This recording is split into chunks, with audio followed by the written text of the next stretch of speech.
ಸ್ನೇಹಿತರೆ, ಹಿಂದಿನ ವಿಡಿಯೋಗಳಲ್ಲಿ ಆಲೆಮನೆಯಲ್ಲಿ ಯಾವ ರೀತಿಯಾಗಿ ಕಬ್ಬನ್ನು ಗಾಣಕ್ಕೆ ಕೊಟ್ಟು ಕಬ್ಬಿನ ಹಾಲನ್ನು ತೆಗೆದು ಜೋನಿ ಬೆಲ್ಲವನ್ನು ಮಾಡುವ ವಿಧಾನವನ್ನು ತೋರಿಸಿದ್ದೆ.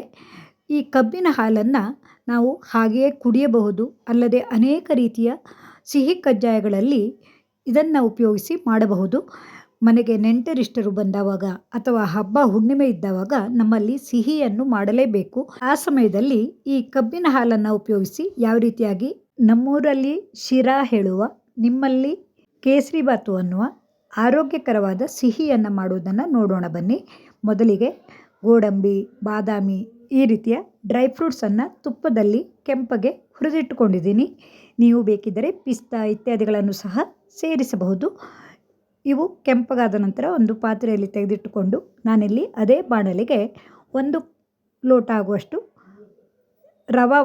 ಗೋಧಿ ರವೆಯನ್ನು ತೆಗೆದುಕೊಂಡು ಅದಕ್ಕೆ ಇನ್ನೂ ಸ್ವಲ್ಪ ತುಪ್ಪವನ್ನು ಹಾಕಿ ಕೆಂಪಗೆ ಹುರಿದಿಟ್ಟುಕೊಂಡಿದ್ದೀನಿ. ಚಿರೋಟೆ ರವೆ ಆದರೆ ಇನ್ನೂ ಚೆನ್ನಾಗಿರುತ್ತದೆ. ಇಲ್ಲವಾದಲ್ಲಿ ಆದಷ್ಟು ಸಣ್ಣಗಿರುವಂತಹ ರವೆಯನ್ನು ತೆಗೆದುಕೊಂಡು ಈ ರೀತಿಯಾಗಿ ಸಣ್ಣ ಉರಿಯಲ್ಲಿ ಕೆಂಪಗಾಗುವ ತನಕ ಹುರಿದುಕೊಳ್ಳಿ. ಸಣ್ಣ ಉರಿಯಲ್ಲಿ ಕೆಂಪಗೆ ಹುರಿದುಕೊಂಡರೆ ಈ ಶಿರಾವು ತುಂಬ ರುಚಿಯಾಗಿ ಬರುತ್ತದೆ. ನಂತರ ಇದಕ್ಕೆ 1 ಲೋಟಕ್ಕೆ 1 ಲೋಟ ಸಕ್ಕರೆಯನ್ನು ಅದೇ ಲೋಟದಲ್ಲಿ ಅಳೆದಿಟ್ಟುಕೊಂಡರೆ ಕಬ್ಬಿನ ಹಾಲು ಹಾಕಿದ ನಂತರ ಸಕ್ಕರೆಯನ್ನು ಅಳೆಯಲು ಕಷ್ಟವಾಗುತ್ತದೆ. ಇದಕ್ಕೆ ಪರಿಮಳಕ್ಕೆ ನಾನಿಲ್ಲಿ ಈ ಸಣ್ಣಕ್ಕಿ ಎಲೆಯನ್ನು ಹಾಕಿಕೊಂಡಿದ್ದೀನಿ. ಸಣ್ಣಕ್ಕಿ ಎಲೆ ಯಾವ ರೀತಿ ಇರುತ್ತದೆ ಅಂತ ಹಿಂದಿನ ವಿಡಿಯೋಗಳಲ್ಲಿ ತೋರಿಸಿದ್ದೆ. ಏಲಕ್ಕಿ ಬದಲು ಈ ರೀತಿಯಾಗಿ ಸಣ್ಣಕ್ಕಿ ಎಲೆಯನ್ನು ಹಾಕಿಕೊಂಡರೆ ತುಂಬ ಪರಿಮಳಯುಕ್ತವಾಗಿರುತ್ತದೆ. ನಾನಿಲ್ಲಿ ಈ ಕಬ್ಬಿನ ಹಾಲನ್ನು ಮೈಸೂರಿನ ಮಗಳ ಮನೆಯಿಂದ ತಂದು ಬಿಸಿ ಮಾಡಿ ಇಟ್ಟುಕೊಂಡಿದ್ದೀನಿ. ಈ ಶಿರಾಕ್ಕೆ ಹಾಕುವಾಗ ಕಬ್ಬಿನ ಹಾಲನ್ನು ಚೆನ್ನಾಗಿ ಬಿಸಿ ಮಾಡಿಕೊಳ್ಳಬೇಕು. ನೀವು ಪೇಟೆಯಿಂದ ಕಬ್ಬಿನ ಹಾಲನ್ನು ತಂದಿದ್ದಾದರೂ ಅಷ್ಟೇ, ಬಿಸಿ ಬಿಸಿಯಾಗಿರುವ ಕಬ್ಬಿನ ಹಾಲನ್ನು ಈ ಹುರಿದಿಟ್ಟಿರುವ ರವೆಗೆ ಹಾಕಿ ಚೆನ್ನಾಗಿ ಬೇಯಿಸಿಕೊಳ್ಳಬೇಕು.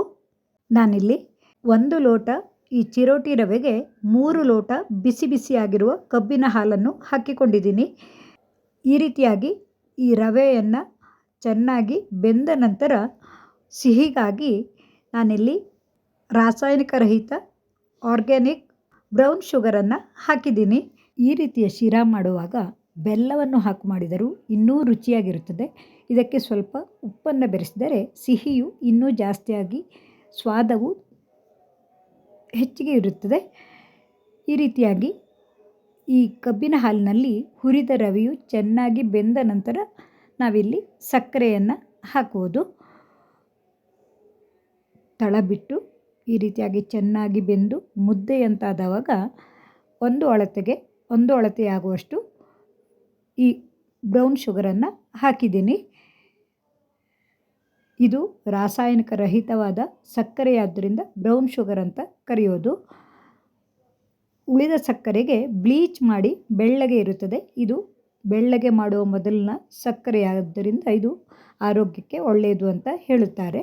ನೋಡಿ, ಈಗ ಸಕ್ಕರೆಯು ಇದರೊಡನೆ ಬೆರೆತು ಚೆನ್ನಾಗಿ ಸಿಹಿಯನ್ನು ರವಾ ಮಿಶ್ರಣವು ಹೀರಿಕೊಂಡು ತಳ ಬಿಟ್ಟು ಬರುವಾಗ ಸ್ವಲ್ಪ ತುಪ್ಪವನ್ನು ಹಾಕಿ ಮುಚ್ಚಿಟ್ಟರೆ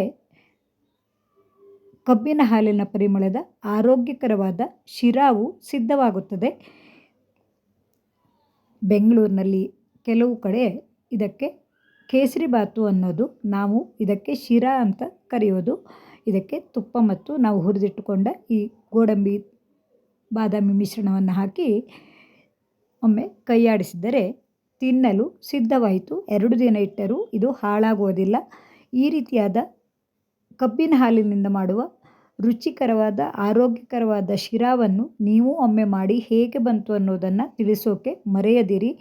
ನಿಮ್ಮೆಲ್ಲರ ಪ್ರೋತ್ಸಾಹದಿಂದ ಇಂತಹ ವಿಡಿಯೋವನ್ನು ಮಾಡಲು ಉತ್ಸಾಹವನ್ನು ತಂದು ಮಾಡುತ್ತಾ ಇರುವುದು. ಹಾಗೆಯೇ ಈ ವಿಡಿಯೋವು ನಿಮಗೆ ಇಷ್ಟವಾದರೆ ಲೈಕ್ ಮಾಡಿ, ಇಷ್ಟ ಮಿತ್ರರಿಗೆ ಶೇರ್ ಮಾಡಿ, ಸಬ್ಸ್ಕ್ರೈಬ್ ಮಾಡಿಕೊಳ್ಳುವುದರಿಂದ ನಾನು ಹಾಕುವ ಎಲ್ಲ ರೀತಿಯ ವಿಡಿಯೋಗಳ ನೋಟಿಫಿಕೇಷನ್ ಸುಲಭದಲ್ಲಿ ಸಿಗುತ್ತದೆ. ಮುಂದಿನ ವಿಡಿಯೋದಲ್ಲಿ ಇನ್ನೂ ಹೆಚ್ಚಿನ ಮಾಹಿತಿಗಳುಳ್ಳ ವಿಡಿಯೋಗಳನ್ನು ನೋಡಬಹುದು. ತಮ್ಮೆಲ್ಲರ ಪ್ರೋತ್ಸಾಹಕ್ಕಾಗಿ ಧನ್ಯವಾದಗಳು.